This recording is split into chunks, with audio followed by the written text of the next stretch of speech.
Hello and welcome back to another Dev Diary here for Imperator Rome in the upcoming 2.0 Marius update and Heirs of Alexander DLC pack.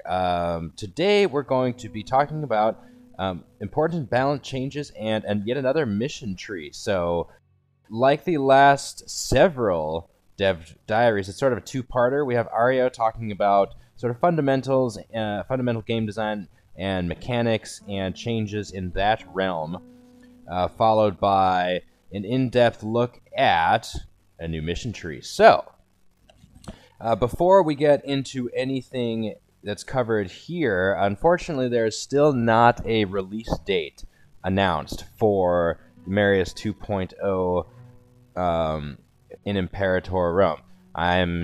I'm sure I am, and as well as a lot of you are very much looking forward to finding out when exactly we're going to be having this release. But for now, I'm happy to get another Dev Diary, and let's get into what Ario, the game director, who we have been hearing from a lot recently, has to say. Greetings all. Today we'll be taking a look at some of the more significant balance changes coming to the game with the advent of the 2.0 release. So with all the new mechanics and things that are coming out, all of these systems have, of course, to interplay together. They have to work off of each other. They have to balance properly and be configured properly. So some of the fundamental mechanics that have been in the game since launch, like manpower, staple, and statesmanship, these things are going to be reworked a bit. So the very foundations of this game are changing. Let's take a look at manpower. Due to the levies and legions features being added, manpower is undergoing a few adjustments. Simply put, manpower from pops is being increased, whereas the expected number of years for manpower to reach the maximum cap is being reduced. This effectively means that your monthly manpower gains will go up, whereas your manpower pool will remain broadly similar to before. Why these changes? So he's going to tell us straightforwardly here. Well, with levied units being proportional to your population, we found that fielded forces tend to be larger than if one builds armies one unit at a time. Combined with the fact that levied pops do not contribute to resource income, this usually results in significant waiting periods in between conquest, something that could often feel like a hard block. Of course, these changes don't offset the need for good pop planning. They merely mitigate some of the increased potential for attrition and casualty damage. Alright, so they're changing up manpower basically to fit in with the levies and legions.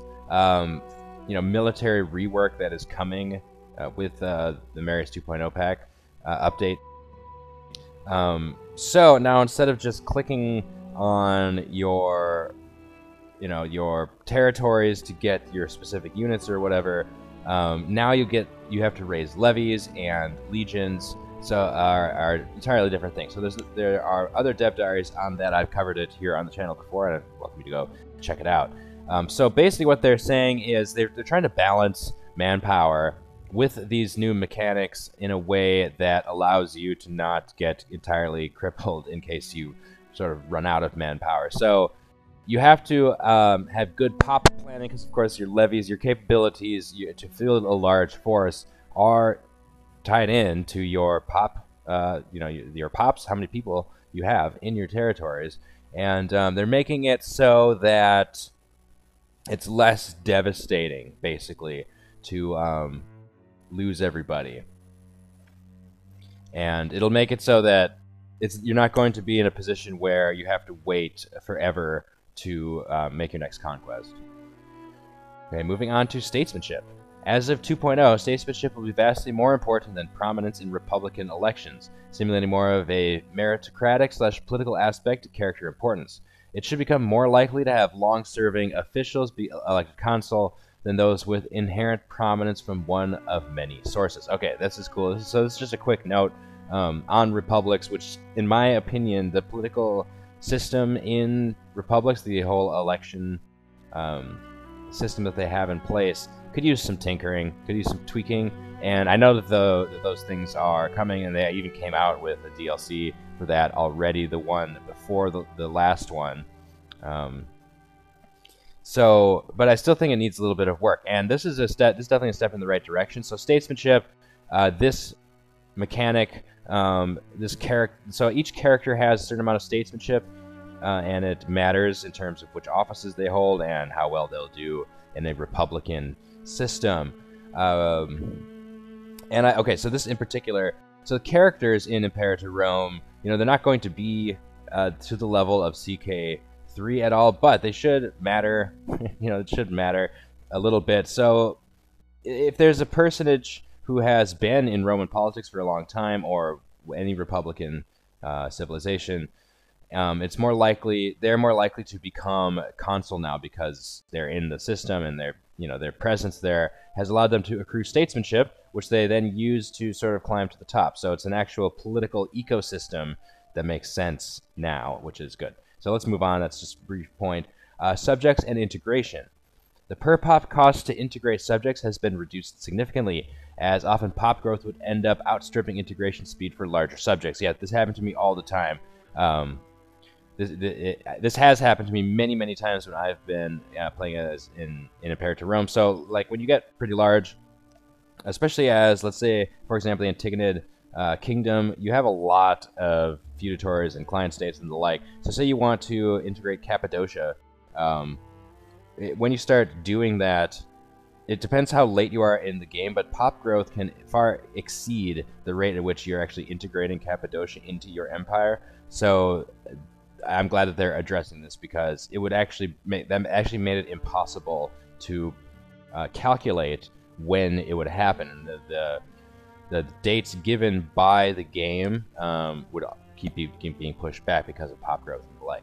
So I'm glad they're addressing that little issue. The per pop cost to integrate subjects has been reduced significantly as operator. Additionally, the AI has been alerted to more frequently consider integration of smaller subjects without strategic potential. Okay, so the AI is going to integrate more, I guess. Several subject types have been added in 2.0. Oh, this is interesting. Many of which are accessible through the invention trees. Okay. Subject types are accessible through the invention trees. That is very interesting.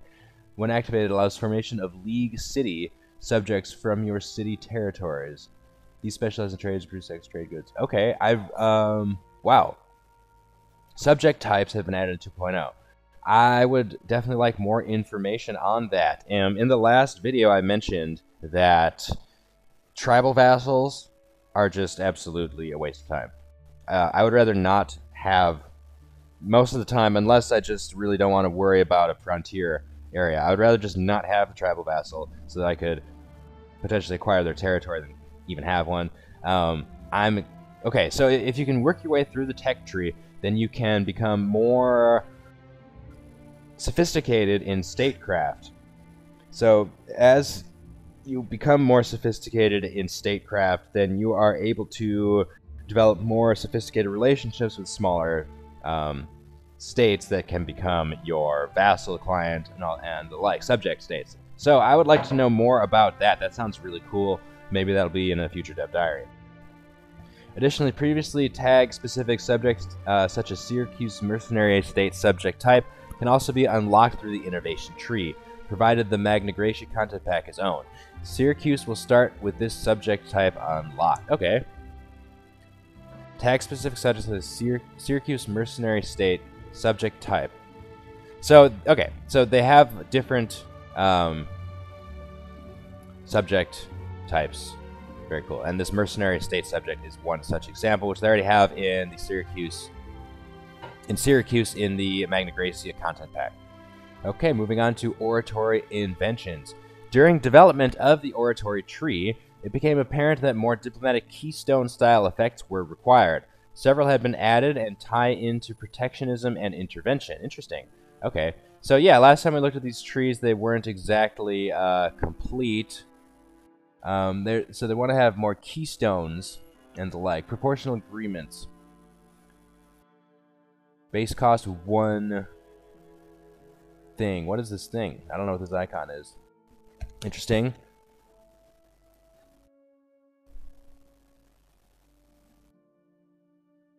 Okay, so when you get this, you get your sphere of influence. So is this a new category of mechanic? This is interesting. Sphere of influence. As of now, there's no formal mechanic linked to this concept of sphere of influence. So I'm curious to see what that's all about.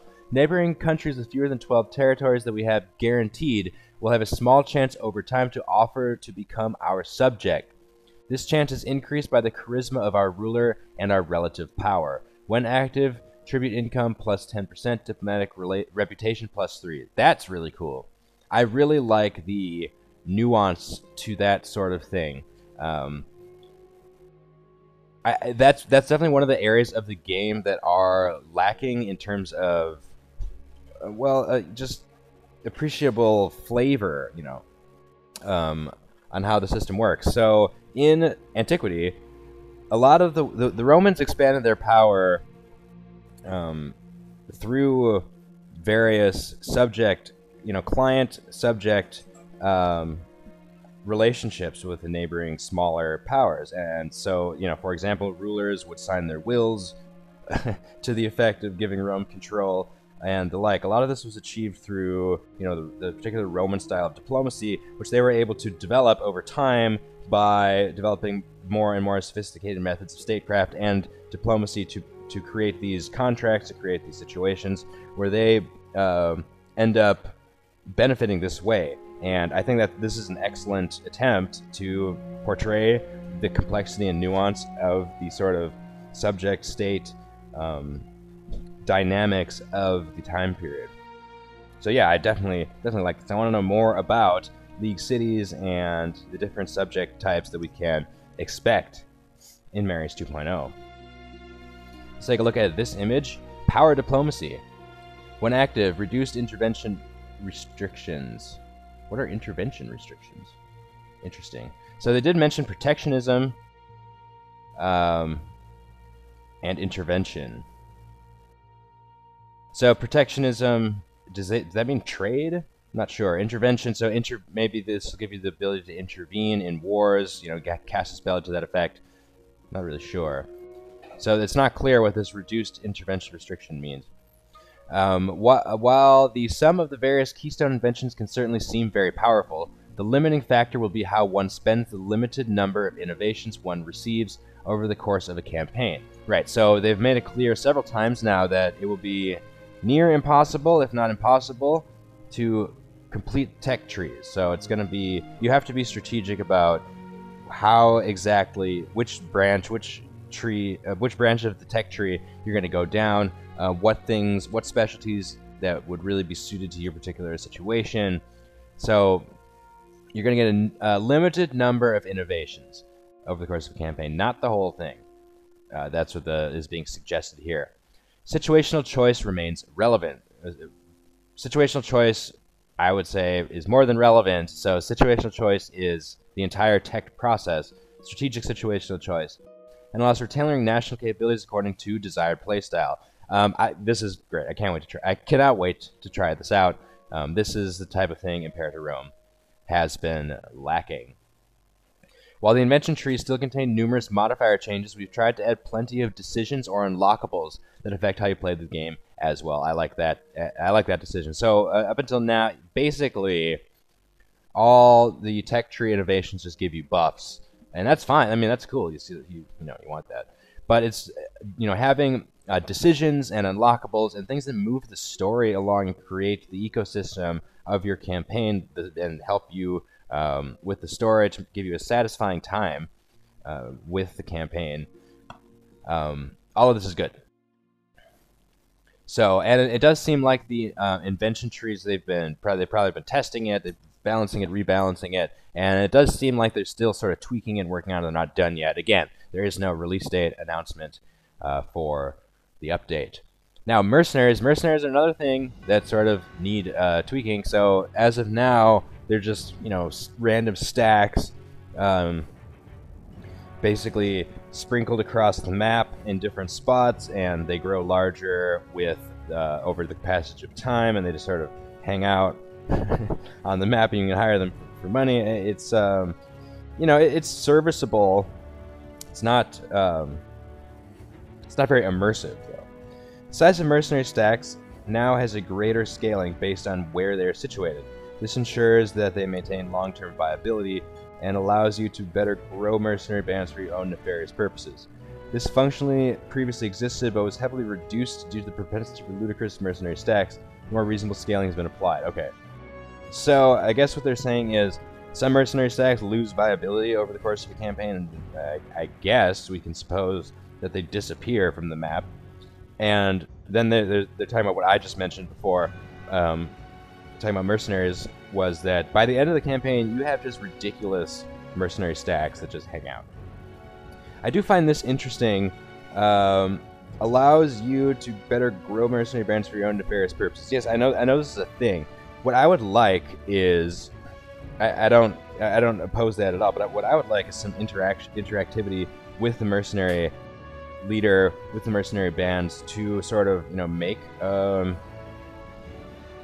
relationship like that, have some events or the like, make the mercenaries involved with the whole diplomacy of, or, you know, not just diplomacy, but the social aspect. Their character representing their mercenary leader, your character representing your civilization. Then you can have more of a relationship that makes sense, and then you can, if there's one particular mercenary stack that you want to like nurture on your own, then I think that it's entirely appropriate for the mercenary leader to realize that you're a likely and a frequent patron of their services. And I don't know, you know, so if there's some sort of mechanics like that that allow these type of human relationships between characters, that's the type of thing that people like about CK3, and having that extra sort of flavor to mercenaries would be cool, I think, and as well as with characters. So that's just a suggestion on my part. I'm not a huge fan of the mercenary system. This note here is really about scaling balance. So there's no real significant changes there. Okay, holy sites and treasures. Due to popular demand, you will now be able to remove treasures from holy sites not in your pantheon. Oh, thank you. Without raising said site to the ground. Yeah, previously, yeah, due to popular demand. I don't know why it took popular demand. So before, in order to move your own treasures from holy sites, you had to destroy your own holy site, and it made no sense at all. So I'm glad that you can now just move the treasures without doing that. It's very silly. Alright, so here's a screenshot of the new look for the Religion, Holy Site, and Treasure tab.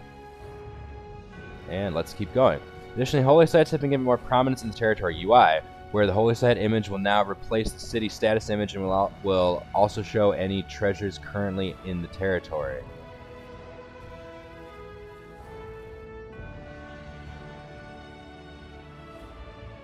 So that's this right here.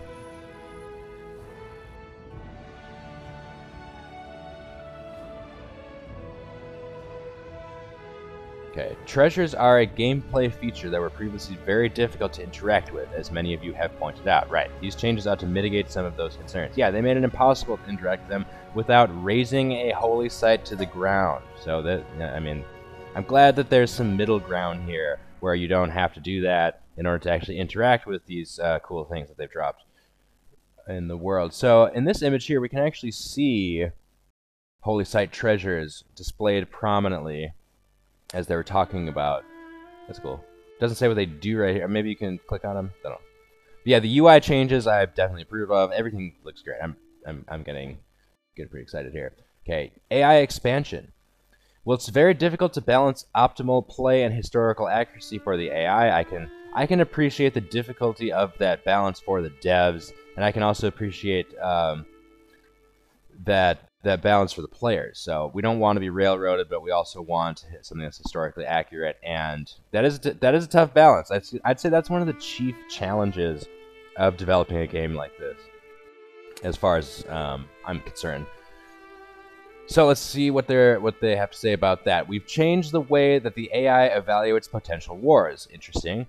This puts a greater emphasis on going after claimed land, a vastly reduced likelihood of expanding into tribal territory for non-tribal governments, and a greater likelihood of engaging in more evenly matched warfare between regional powers. Good. Good. So, you know, after many campaigns, you know, if you're not playing as Rome would always pretty much conquer up north. Like, many times they wouldn't even get over to their historical holdings at all, like in Greece and in Spain, and they'd go into Germania and Gaul. I mean, too much. Like they wouldn't even go after their historic. They would frequently not go after their historic foes that they vanquished. So, yeah, we do want more logical AI behavior, I suppose. Okay, practice this results in better expansion for our classic great powers such as Rome and the Diadochi, and fewer snaking conquests into low-value travel terrain. Of course, Imperator remains a sandbox. Games will not play out the same way twice, and where sometimes Rome may fall, other great powers may rise to take their place, right? So they also need to balance the possibility that Rome could not make it. So they can't make Rome too OP, and they also want to make it expand in a logical direction. So they're reducing the AI desire. So if you have high, and last time we talked about civilization value, and that's getting a tweak. So now more civilized, non-tribal governments will not go after the tribal conquest so much because the land, presumably, I guess, because the land, the land isn't so good. It's not cultivated. It would require an investment in order to develop that land. So, but they do want more, so-called civilized and developed land. Good. So let's see how this plays out. I do hope that this rationality is improved a bit. And also the AI is more likely to have sort of symmetrical battles with each other where two more equally sided factions go against each other. Okay. Yes, that is Rome as a client kingdom. Okay, that's cool. That's cool. So in this sandbox campaign, Tuscia here, which I definitely think is getting a lot of attention for 2.0, has managed to turn Rome into a client kingdom. Very nice.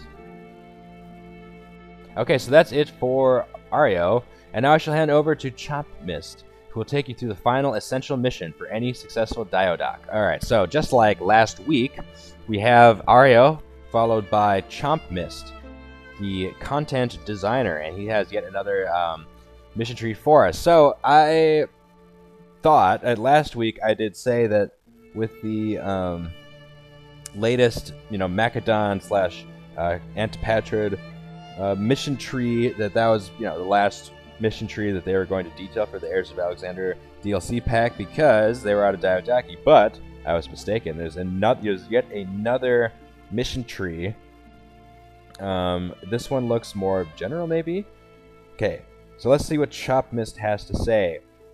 Again, this time we'll be taking a look at the mission, at the last mission coming with our expansion of Heirs of Alexander, a shared Diadochi mission designed by Trin Tragula, which is available to all 5 successors when they complete 2 specific missions from their unique set.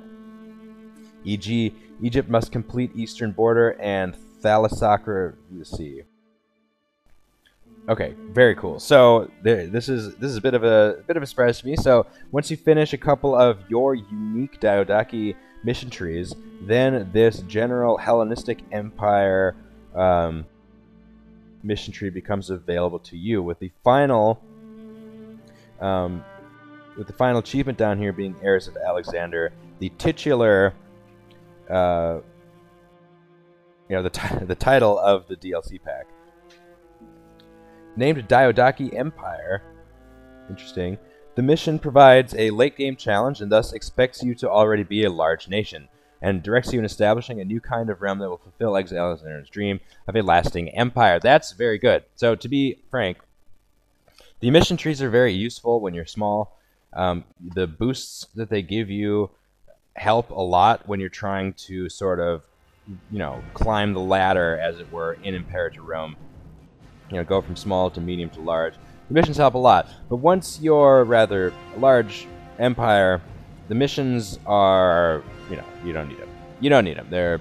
They're non-essential. You can do them if you want, but you really don't need to. They're not that helpful. There's so many little requirements that make them sort of tedious that, by 2/3 or 3/4 of the way through a campaign, I'm no longer doing missions at all. So if they can reorient the mission trees where they're still relevant when you're a large empire, that's cool. So that's what we have going on here.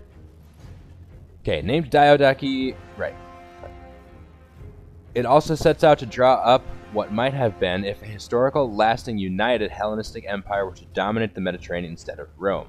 The end of the mission, apart from lasting government institutions and a strong dynasty, is a uniting common identity beyond cultural and tribal differences, an alternative to Roman citizenship in real history. That's cool. So basically this mission tree is dedicated to, you know, the historical, hypothetical, you know, didn't happen, the alternate historical hypothetical that there was a sustained, unified Hellenistic empire in the Eastern Mediterranean that became much later the Byzantine, you know, the basis for the Byzantine Empire, of course.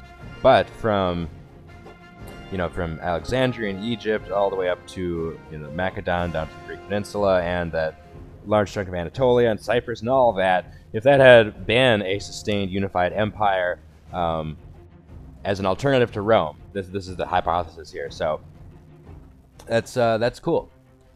The end goal of the mission, apart from lasting government institutions, right. As a result of its endgame nature, the tasks of the mission have steep requirements, sometimes providing a place to sink your wealth, but offering unique and powerful rewards. I like that. The resolution of its tasks will also sometimes allow you to decide between alternate ways to shape your universal empire. Alright, so we can check this out. You know, without being able to see the descriptions, can't really tell what these do, but you know, you might be able to get an idea from the names. Like Conquest of Persia, that's a little bit straightforward. To the ends of the world probably has something to do with India, because they thought that was the end of the world. To the Indus, also straightforward. Alright. Very cool.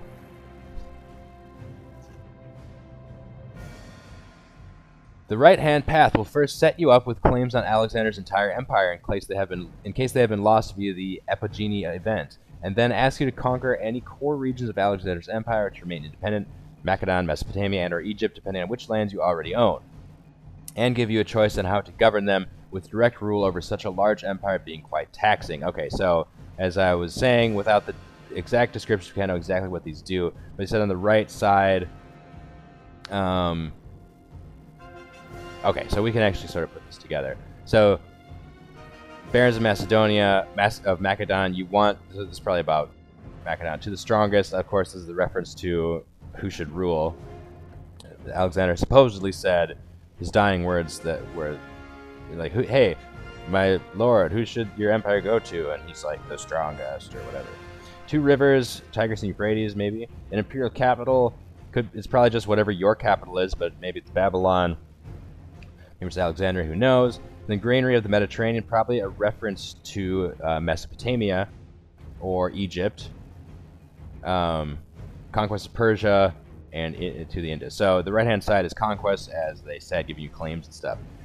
Conquering all of Persia and reclaiming... Oh, wait, sorry. Okay, and it will give you a choice on how to govern them with direct rule of such a large empire being quite taxing. So they'll probably give you maybe satrapy. Like, there should be a lot of choice in terms of, quote-unquote, how to govern them. Like, to rule over such a large empire being quite taxing. Okay, so... the sense I'm getting from this is... something I support, which is they're trying to spice up the late game a little bit. So when you blow up in an Imperator Rome, you're just huge. Nothing can stop you. You know, you're gonna steamroll everything. You're making so much money, you don't even know how to spend it all. So if they made that whole dynamic of being huge a little bit more interesting, that would be pretty cool. And I am very curious about what the effects of these things are. So, conquest of Persia. So you take over Persia, then, or what, you know, you're going to decide how to govern them. What does that mean exactly? I guess we'll find out. Okay, conquering all of Persia and reclaiming the lands west of the Indus are optional objectives later on this side of the tree, which will guide you in fulfilling the requirements of the Reunite Alexander's Empire decision.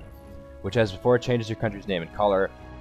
Although if your ruler does not have the blood of the Argeads trait, it will be renamed to the Macedonian Empire rather than the Argead Empire. Okay, so that's cool. That's cool. Oh, I see. I see. Hey, okay. So, all right. Going back a little bit to what I was talking about. So this seems to be an example of quote unquote how to govern. So this seems to be Ptolemy, you know, of Egypt, conquering Mesopotamia and then deciding what to do with the local Assyrians and Babylonians. So apparently, giving them, letting them be autonomous for 300 months increases taxes, local taxes by 20% and stability by plus 0.2. The Mesopotamia would be released as a satrapy under the rule of,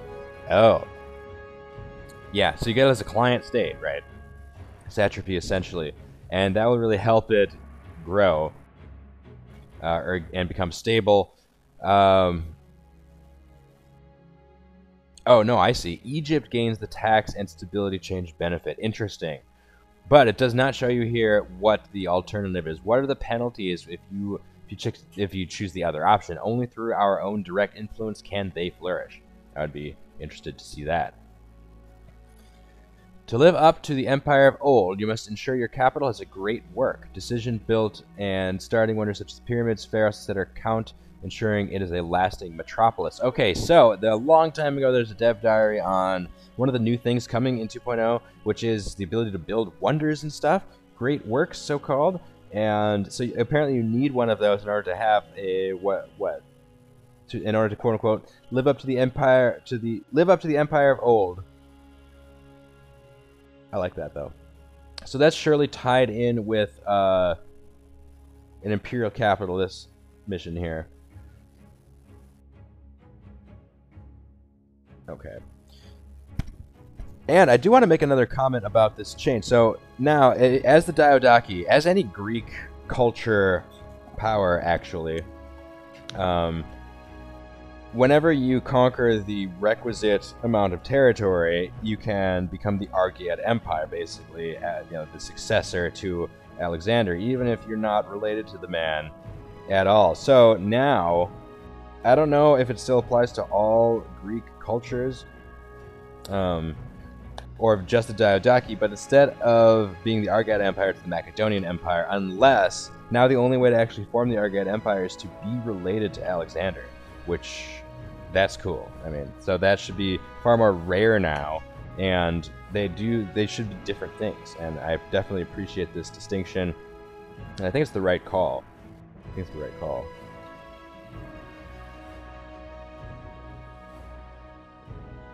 Okay, moving on.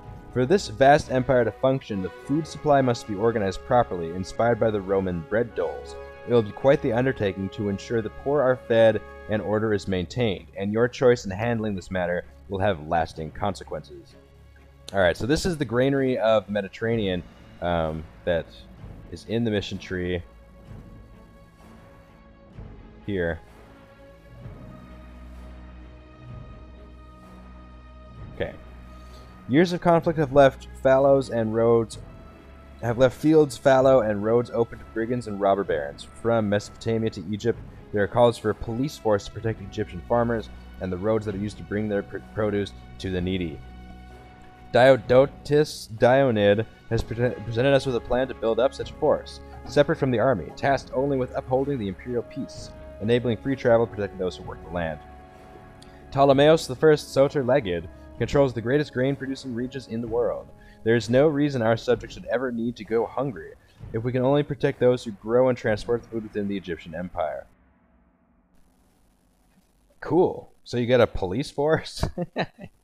That's awesome. I mean, I do think that this game could benefit. It would be a lot more fun to have more, let's say, sophisticated state apparatuses.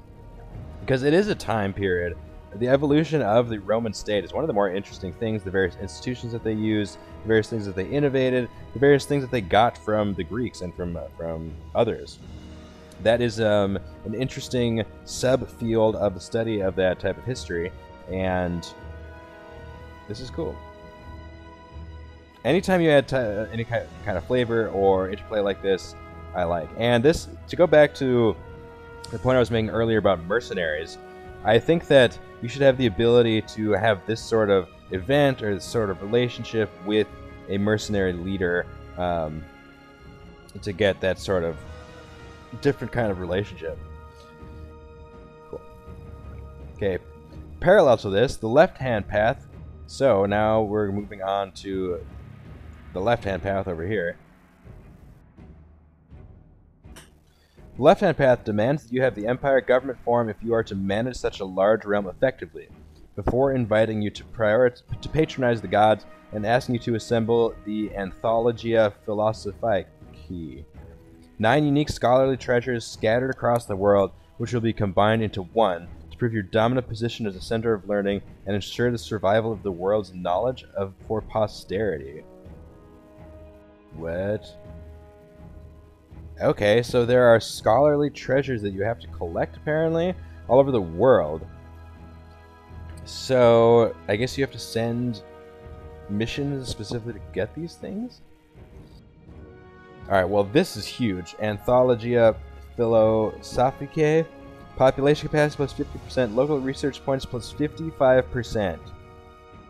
So, presumably, once you're at this stage, you already have a lot of research points in your capital, and you're going to get more than half extra from this. Okay, local based trade routes 50%, so you get more trade routes. Local noble output 10%, local noble happiness 10%. That is fantastic. Further, you will be tasked to establish a bureaucracy to oversee the Empire's administration and decide on how its candidates will be picked, as well as to patronize philosophers, inviting skilled characters from across the world to the capital.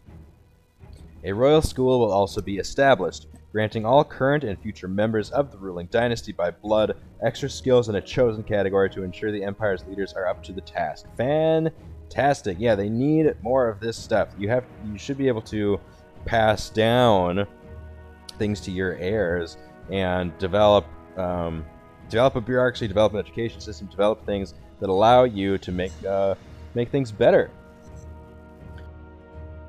Okay, so that's pretty cool. The choice left to us which group should be allowed to shape the education of future royalty. So I'm guessing, alright, Imperial lineage. So that's interesting. So you get to establish basically an educational tradition for your dynasty, and then, I don't know, it's probably in a certain type of ability, like martial or charisma or zeal or whatever. So these guys, these schools, philosophers, definitely offer different types of benefits. They don't offer an example here. I just love I love that kind of flavor, that kind of achievement in this game. What is this? Okay, we're getting ahead of ourselves. You may then prove you are Alexander's true successor by honoring his memory and collecting his entire panoply, again scattered around the world, creating another combined treasure for your subjects to be inspired by and gawp at. Deification will also improve your ruler's skills and legitimacy, the authority of the God King lubricating the spokes of government. Okay, so the ability to deify your leader is one of the things that came into the religion patch that came out a couple patches ago, and that's a pretty cool innovation to this game. So one beef I had with it was a little bit too hard to do most of the time, and when I finally got to the point where I was able to actually deify any ruler, they were kind of not very good. And another sort of long-term complaint that maybe this education system can help fix is there was no way to sort of cultivate your heirs. And maybe you start as Antigonus, the one-eyed, and then you have Demetrius, and both of them are pretty good. You have start as Pyrrhus. You sort of some of these historical characters that are good, and they give them good stats, but then your heirs are just bleh. I mean, they're usually average. They're usually like 5s across the board. There's no way to really do anything about that. So I hope that that is improved upon in this, and I sort of hope that the deification makes a little bit more sense. Like, Ptolemy deified himself immediately, basically. Ptolemy the First. So as soon as he became king of Egypt, There's a cult around his personages, Alexander's personage, and of course the Egyptian deities and the Greek deities and all that mixed together. So that was addressed in the religion update. But anyway, let's move on. After all that, you may finally achieve Alexander's dream of a peaceful world-spanning empire, free from the cultural divisions of the past, something which your closed-minded subjects will be loath to accept. The game will challenge you with a vast civil war. You must destroy those who seek to cling to regional identity and unite the empire. That is an interesting sort of final goal of the campaign.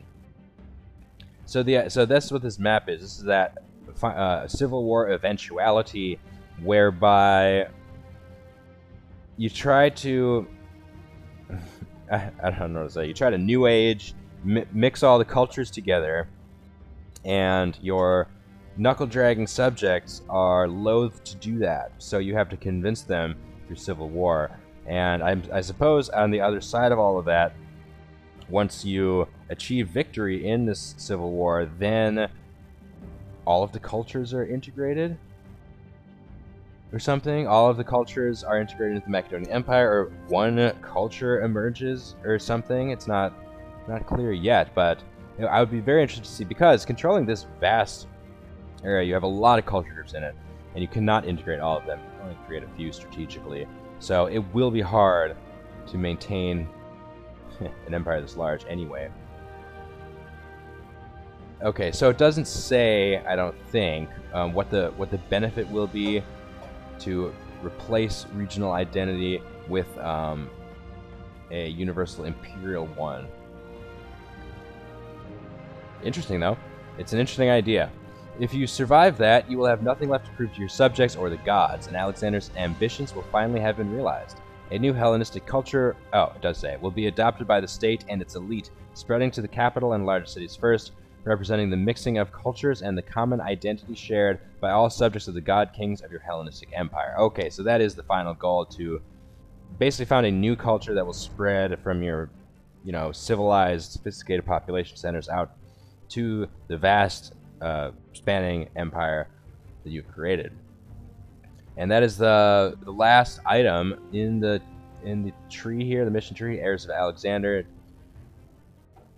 down here. This one right here, heirs of Alexander. From east to west, Alexander's empire is now once again united. Okay, I don't need to read the whole thing. Let's see what it gives you, though. Macedonian Empire changes primary culture to Hellenistic. Macedonian Empire gains heirs of Alexander, so it's a perk. It's a buff. Integrated culture happiness plus 10%. Pop assimilation speed plus 35%. That's huge. It's pretty big.